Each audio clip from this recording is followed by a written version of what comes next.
शिव महापुराण अध्याय 7। जय भोलेनाथ। आज हम लेकर आए हैं शिव महापुराण से एक ऐसी आध्यात्मिक कथा जो न केवल ज्ञान का प्रकाश फैलाती है बल्कि आपके हृदय को भगवान शिव की महिमा से अल्पावित कर देगी। यह वह कथा है जहाँ कामदेव की तपस्या, नारद मुनि का अपराध बोध, रावण और कुंभकर्ण की उत्पत्ति और फिर श्री हरि विष्णु और ब्रह्मा जी के शिवलिंग दर्शन जैसे दिव्य रहस्य जुड़ते हैं। यह वही प्रसंग है जहां भगवान शिव की माया, करुणा और लीला का ऐसा अद्भुत संगम होता है जिसे जानकर आत्मा रोमांचित हो उठती है। क्या आपने कभी सोचा है कि ब्रह्मा और विष्णु को भगवान शिव के निराकार रूप का दर्शन कैसे हुआ, या फिर वह कौन सी ज्योतिर्लिंग थी जिसने स्वयं ब्रह्मा और विष्णु को भी मोहित कर दिया? तो आइए शिव की कृपा से इस दिव्य कथा का अमृत पान करते हैं और जुड़ते हैं उस ज्ञान की यात्रा से जो सत्य, तप और भक्ति से शुरू होकर मोक्ष तक पहुंचती है। कामदेव की तपस्या और शिव का तीसरा नेत्र, प्रेम की मर्यादा की कथा। संसार के आरंभ में जब सृष्टि की रचना हुई तब शिव, जो ब्रह्मांड की चेतना और तप के प्रतीक थे, सती के वियोग में समाधिस्थ हो गए थे। उनके मन में कोई विकार नहीं था, कोई इच्छा नहीं, वे केवल ब्रह्म स्वरूप में थे। सती के आत्मदाह के बाद शिव ने अपनी आंखें संसार से मोड़ ली थी, लेकिन इसी बीच संसार का संतुलन बिगड़ने लगा। देवताओं को भय हुआ कि यदि शिव विवाह बंधन में नहीं बंधे तो सृष्टि का संतुलन बिगड़ जाएगा। तब ब्रह्मा, विष्णु और समस्त देवताओं ने कामदेव से आग्रह किया कि वह भगवान शिव की समाधि भंग करे। कामदेव को भी अहंकार था अपने सौंदर्य और आकर्षण पर। उसने कहा, मैंने असुरों को मोहित किया, साधकों को विचलित किया, शिव भी क्या मेरे प्रभाव से अछूते रहेंगे? वह अपने रथ पर बैठा जिसमें तोता उसे खींच रहा था और हाथ में पुष्प बाण लेकर कैलाश की ओर चला। वहां भगवान शिव घोर अघोर भाव में ध्यान मगन थे। चारों ओर केवल हिम था, शून्यता थी और एक ऐसी शांति जो ब्रह्मा के भी प्रिय थी। कामदेव ने जैसे ही पुष्प बाण चलाया, शिव की अंतरात्मा में हलचल हुई। एक क्षण के लिए प्रकृति मुस्कुराई, वसंत छा गया, पक्षियों की चहचहाहट गूंजी और कामदेव को लगा कि उसने शिव को भी जीत लिया है। परंतु अगले ही क्षण भगवान शिव की तीसरी आंख खुली और उससे निकली ज्वाला ने कामदेव को भस्म कर दिया। उस अग्नि की गर्मी से कैलाश का आकाश भी दहक उठा और देवता कांप उठे। कामदेव, जो प्रेम का देवता था, भस्म होकर अनंग अर्थात शरीरहीन हो गया। उसकी पत्नी रति विलाप करती रही और भगवान शिव ने उसे वरदान दिया कि कामदेव अनंग रूप में इस सृष्टि में बना रहेगा। इस घटना से यह शिक्षा मिलती है, जब प्रेम मर्यादा तोड़ता है और तप की पवित्रता को भंग करने की चेष्टा करता है, तब वह प्रेम नहीं रहता, वह विकार बन जाता है और विकार को शिव की ज्वाला भस्म कर देती है। नारद मुनि की तपस्या, अभिमान और शिव की रहस्यमयी शिक्षा।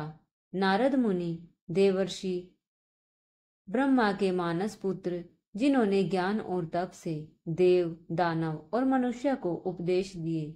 एक बार उन्होंने महान तपस्या की, मैं अब माया से मुक्त हो गया हूँ। यह भाव उनके मन में अंकुरित हुआ। उन्होंने न कोई कामना की, न कोई इच्छा, केवल आत्मज्ञान की प्राप्ति का संकल्प। विष्णु जी उनकी तपस्या से प्रसन्न हुए, उन्हें दर्शन दिए। नारद मुनि ने कहा, प्रभु, मुझे ऐसा ज्ञान दे जिससे मैं किसी स्त्री के सौंदर्य का या माया से कभी मोहित न हो जाऊं। विष्णु ने मुस्कुराकर उन्हें आशीर्वाद दिया। तथास्तु। अब नारद मुनि ने यह बात सभी को बताना शुरू किया कि वह अब माया से मुक्त है। अहंकार धीरे धीरे उसकी वाणी और व्यवहार में घुलने लगा। उसने सोचा, अब मैं श्रेष्ठ तपस्वी हूँ। शिव भी कहाँ ऐसी तपस्या करते हैं। इसलिए विष्णु और शिव ने लीला रची। मार्ग में एक सुंदर राजकुमारी का स्वयंवर हो रहा था। वह कन्या ऐसी अनुपम सुंदर थी कि देवता भी देखकर स्तब्ध हो जाए। नारद मुनि को इच्छा हुई कि वह कन्या उन्हें पति रूप में स्वीकार करे। उन्होंने भगवान विष्णु से आग्रह किया, हे प्रभु, आप मुझे ऐसा रूप दे कि कन्या मुझे ही वर चुने। विष्णु ने कहा, जो उचित होगा वही मिलेगा। लेकिन नारद मुनि कन्या के समक्ष गए, लेकिन कन्या ने किसी और को वर चुना। नारद क्रोधित हो गए। तब एक दर्पण में उन्होंने देखा कि उनका मुख बंदर जैसा हो गया था। उन्हें एहसास हुआ कि विष्णु ने उन्हें ऐसा मुख देकर उन्हें अहंकार से मुक्त करने का मार्ग बनाया। नारद ने विष्णु को श्राप दे दिया, तुम भी मनुष्य के रूप में जन्म लेकर स्त्री वियोग सहोगे। यह वही श्राप था जिसके कारण रामावतार में विष्णु को सीता वियोग सहना पड़ा। नारद शिव के पास गए और कहा, मैंने तप किया फिर भी अपमानित हुआ, क्यों? शिव ने उत्तर दिया, तपस्या शरीर को शुद्ध कर सकती है, परंतु मन को अहंकार से शुद्ध करने के लिए विनम्रता चाहिए। जब तप के साथ अभिमान जुड़ जाए तब वह ज्ञान नहीं रह जाता, वह दिखावा बन जाता है। रावण और कुंभकर्ण की उत्पत्ति। श्रापित देवों की रहस्यमयी गाथा। शिव पुराण का यह भाग राक्षसी उत्पत्ति के रहस्यों को उजागर करता है। यह केवल राक्षसों की कथा नहीं है, बल्कि यह बताता है कि पतन का बीज भी पूर्व पुण्य में छिपा होता है। स्वर्ग में जय और विजय। विष्णु लोक के द्वारपाल एक बार ऋषियों के अपमान का कारण बने। सनक, सनातन, सनंदन और सनत कुमार जब विष्णु से मिलने आए तो जय विजय ने उन्हें द्वार पर रोक लिया। ऋषियों ने क्रुद्ध होकर श्राप दिया, तुम दोनों अहंकार में हो, अब 3 जन्मों तक पृथ्वी पर राक्षस रूप में जन्म लोगे। विष्णु ने विनती की कि यह उनके लीला हेतु हो और वे स्वयं उन्हें मारने के लिए अवतार लेंगे। पहले जन्म में वे हिरण्याक्ष और हिरण्यकश्यप, फिर रावण और कुंभकर्ण और अंत में शिशुपाल और दंतवक्त्र के रूप में जन्मे। रावण शिव भक्त था, परंतु उसकी भक्ति में आस्था से अधिक अहंकार था। उसने अपनी शक्ति का दुरुपयोग किया। एक दिन उसने सोचा कि वह कैलाश पर्वत को उठा लेगा, शिव को लंका ले जाकर बंदी बनाएगा। उसने कैलाश को उठा लिया। संपूर्ण पृथ्वी कांपने लगी। देवता भयभीत हो गए। तब शिव ने अपने एक पैर के अंगूठे से पर्वत को दबा दिया। रावण की उंगलियां पर्वत के नीचे दब गई। वह पीड़ा से चीखने लगा। वह हजारों वर्षों तक रोता रहा और अंततः उसने अपनी 10 जीवों से शिव तांडव स्तोत्र की रचना की। तब शिव ने प्रसन्न होकर उसे मुक्त किया और चंद्रहास नामक अमोघ खड्ग प्रदान किया। यह कथा हमें सिखाती है, भक्ति में भी अगर मैंपन आ जाए तो वह अहंकार बन जाती है और शिव चाहे अपने भक्त हो उन्हें भी दंड देना नहीं छोड़ते यदि वह मर्यादा लांघे। विष्णु और ब्रह्मा का विवाद। शिवलिंग का रहस्य। एक बार ब्रह्मा और विष्णु के बीच यह विवाद उत्पन्न हुआ कि हम दोनों में श्रेष्ठ कौन है। ब्रह्मा ने कहा, मैं सृष्टि करता हूँ, मेरे बिना कुछ नहीं हो सकता। विष्णु बोले, मैं पालन करता हूँ, तुम्हारी रचना मेरे बिना निर्जीव है। विवाद बढ़ा। तभी आकाश से एक अनंत ज्योतिर्लिंग प्रकट हुआ।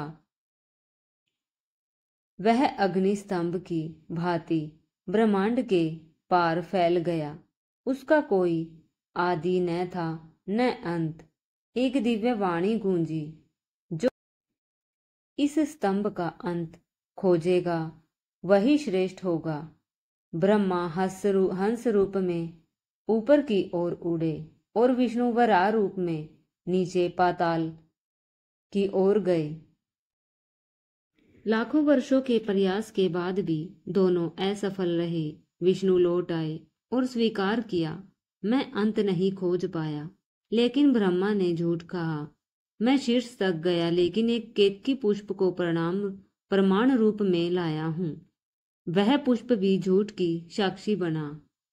शिव प्रकट हुए और उनकी आंखों में क्रोध था। उन्होंने ब्रह्मा से कहा, तुमने झूठ कहा, इसलिए तुम्हारी पूजा संसार में नहीं होगी और केतकी पुष्प भी मेरी पूजा में वर्जित रहेगा। विष्णु की विनम्रता से शिव प्रसन्न हुए और कहा, तुम मुझ में स्थित हो, मैं तुम में, लेकिन जब अहंकार उत्पन्न होता है तब मैं प्रकट होकर उसे जलाता हूँ। शिवलिंग केवल एक पत्थर नहीं, वह ब्रह्मांडीय चेतना है, अनंत, अगम्य और अपरिमेय। उसे जानने का मार्ग अहंकार नहीं, समर्पण है।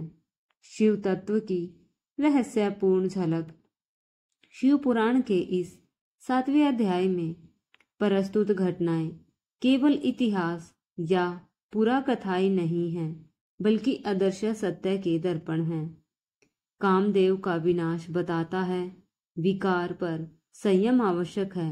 नारद का अहंकार बताता है, तब से भी बड़ा है आत्मविवेक।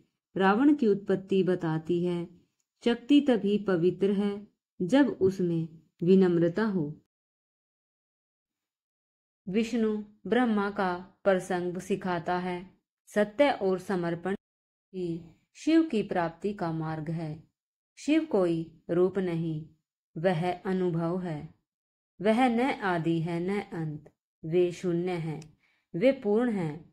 जो स्वयं को मिटा देता है वही शिव को पा सकता है। तो दोस्तों, आज की यह पावन कथा यहीं पर होती है समाप्त। आशा करती हूँ कि आपने इसे पूरे भक्ति भाव से श्रवण किया होगा। यदि आज की कथा ने आपके मन को छुआ हो, आपके हृदय को शांति दी हो, तो कृपया इसे अन्य शिव भक्तों तक, अपने मित्रों और परिवारजनों तक अधिक से अधिक साझा करें। धन्यवाद।